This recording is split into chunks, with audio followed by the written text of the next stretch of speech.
video, magluluto po tayo ng ube biko with yema toppings.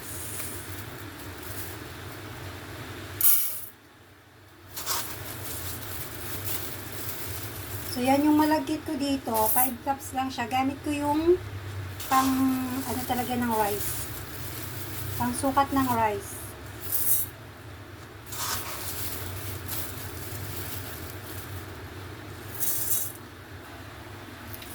Yan, wash lang po natin siya ng 2 to 3 times. Depende po dun sa inyong malagkit. Kasi minsan may malagkit na maitim. Tapos minsan madaming mga dumi. So, ito namang nabili ko. Okay naman siya.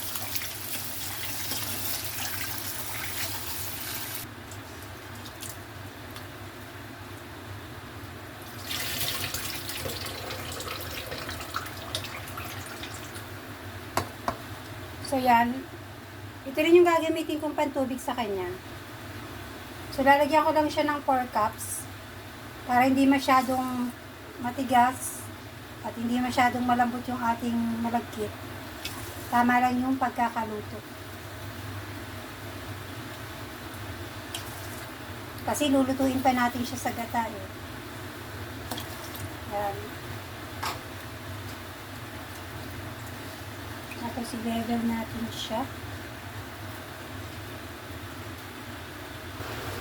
So yan, dito natin siya lulutuin sa rice cooker. So yan mga mi, magano muna tayo ng daon ng saging.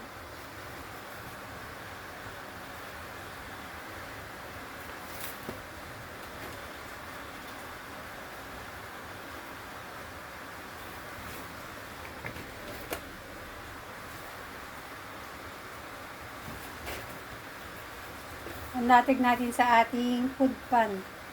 Para pag binake natin yung ating ube biko with yema peelings, mabango yung ating biko. Yan, sapat na siguro tong dahon na to. Tama lang siya.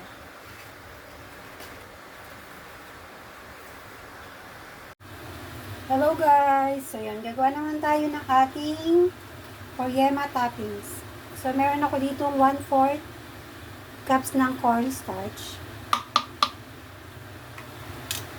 4 egg yolk,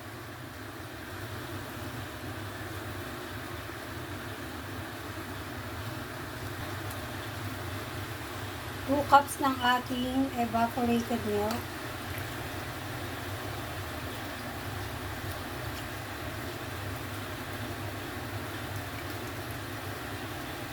2 cups or 400 ml. So, yung ginagamit ko is 405 ml siya.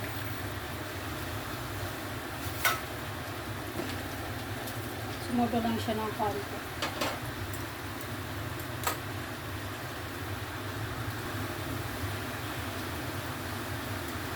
1 1/3 cup ng evaporated, ng condensed milk.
Yan mga mix lang natin siya.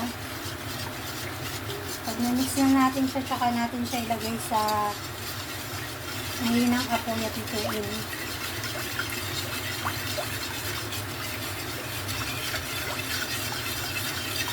Yan, ito yung pang-toppings natin sa ating ube biko. is yema filling.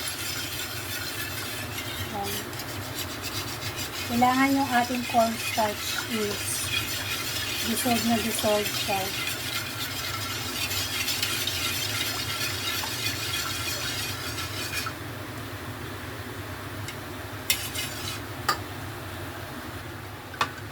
So yan mga mi, kailangan natin siyang salain para yung buo-buong mga itlog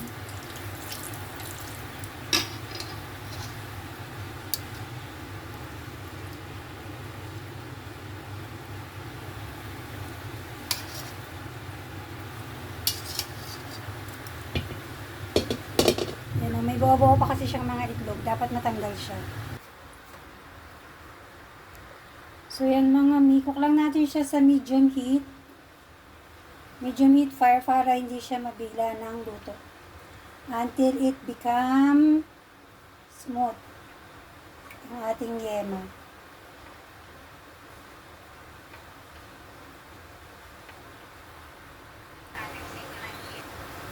Yan mga mi, pag meron na siyang namumuo-muong ganyan, yan, hinaan nyo na yung sa medium heat yung ating fire para hindi siya mabigla ng luto o kaya masunog. Yan mga mi, yung ating ang ubi toppings malapot na siya. Yan. So pwede na natin siyang patayin at lutuin na natin yung ating ubi dito. So yan guys, lutuin na natin yung ating latik para sa ating ube biko. So, kailangan natin ng 2 cups or 400 ml ng coconut milk. Yan. Mainit na kasi yung kawali.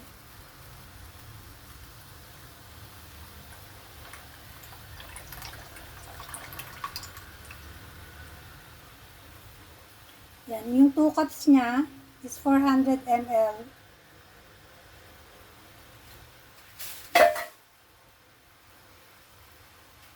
So yan, mag-add na rin tayo ng 1 cup ng sugar.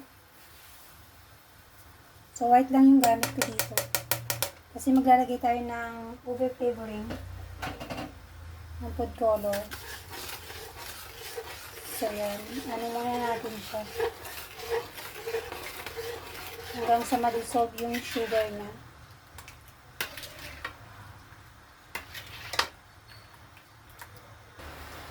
So yun mga mi, lagyan natin siya ng ube flavoring.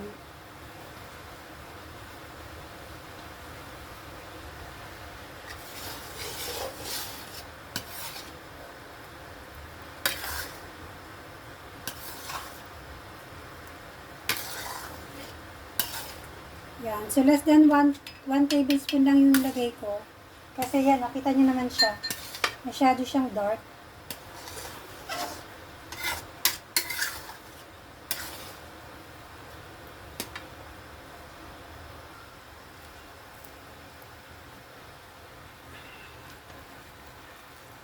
So yan mga mi, lagay na natin yung ating malagkit rice na niluto.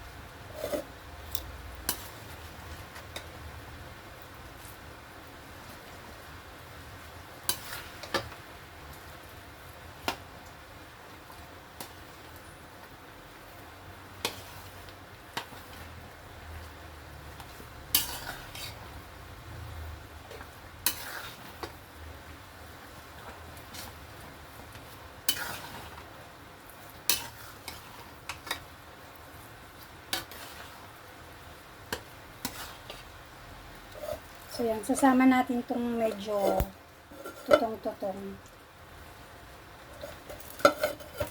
Para masarap yung ating biko.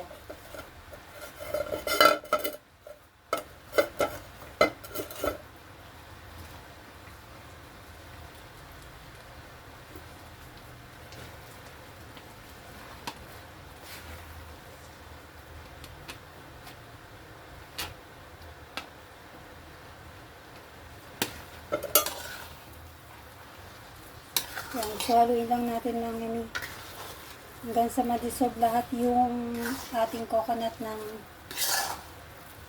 ating malagkit.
Yan. Ayan lang natin siyang ma-dissolve lahat. Ayan, medyo makunat na yung ating dito. Ating ube dito. Ayan, kasi nasama na siya lahat sa paghahalo. Ang sarap yan.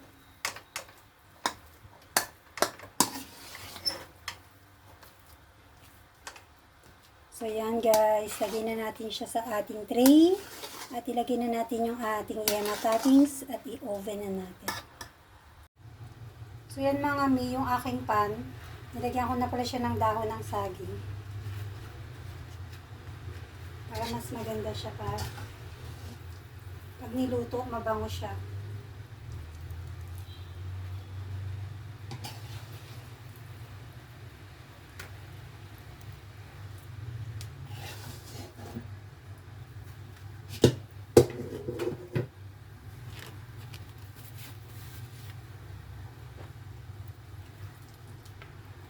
I-flatten muna natin siya mga mi.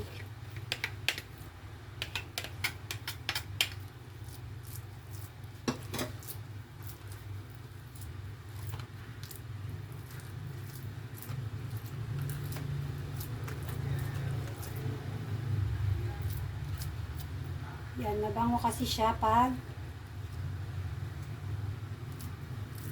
may dahon. Tapos yung dahon, inano sa apoy. Mas lalong lumalabas yung aroma niya.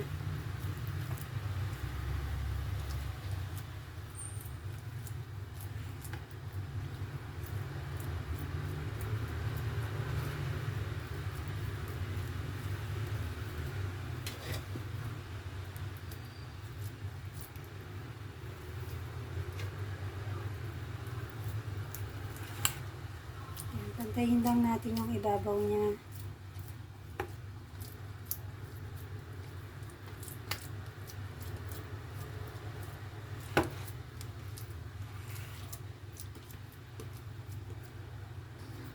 So yan guys, ito yung ating yema kanina.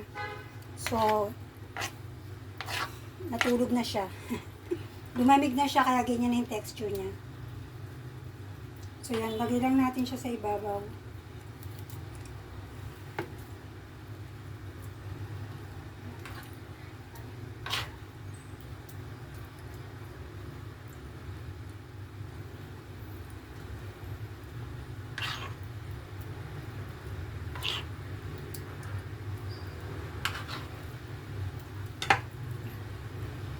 spread lang natin siya sa lahat. Masarap tong mixture na to kasi hindi siya masyadong matamis. Hindi masyadong matamis yung mixture niya.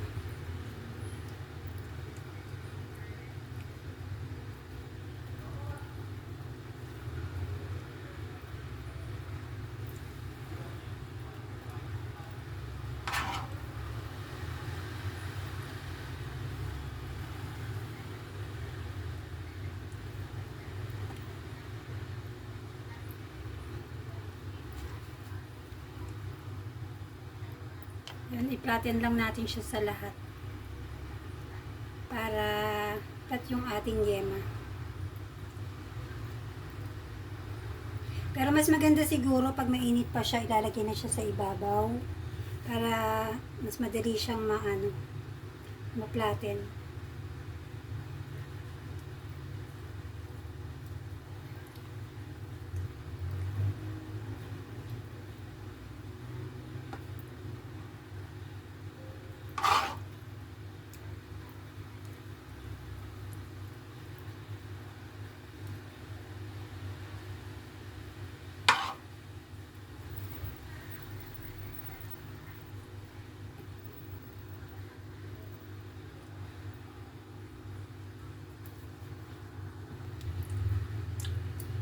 So yan guys, na-spread na natin lahat ng ating yema. Yeah, yung ating yema. So yan, lalagyan na natin siya ngayon sa oven.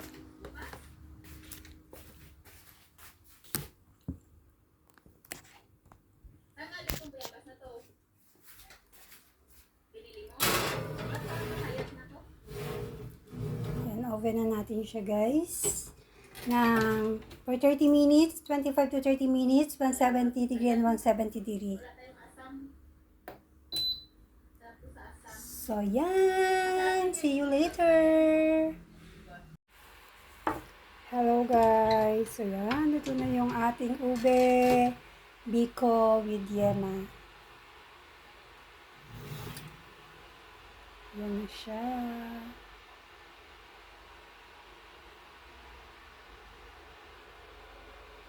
Tatry natin siyang gayatin guys. Hello guys! So yun, try na natin yung ating ube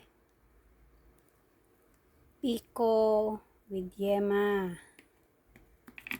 Yan. Ayan, lambot niya. Oh.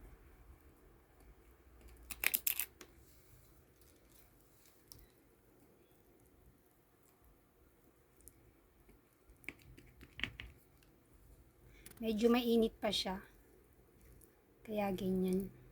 Lambot pa. Dapat patigas-tigasin pa natin siya. Palamigin pala. So, yan ang ating biko ube with yema toppings. Yan, napalaki yung gayat ko dun. So, dito tayo kukuha.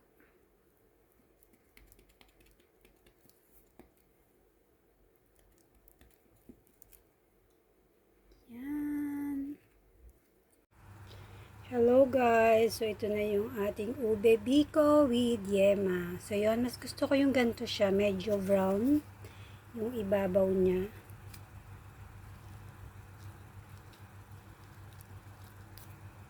Medyo mainit pa siya. Kaya mahirap siyang gayatin pa. Yan ang ating ube biko with yema toppings.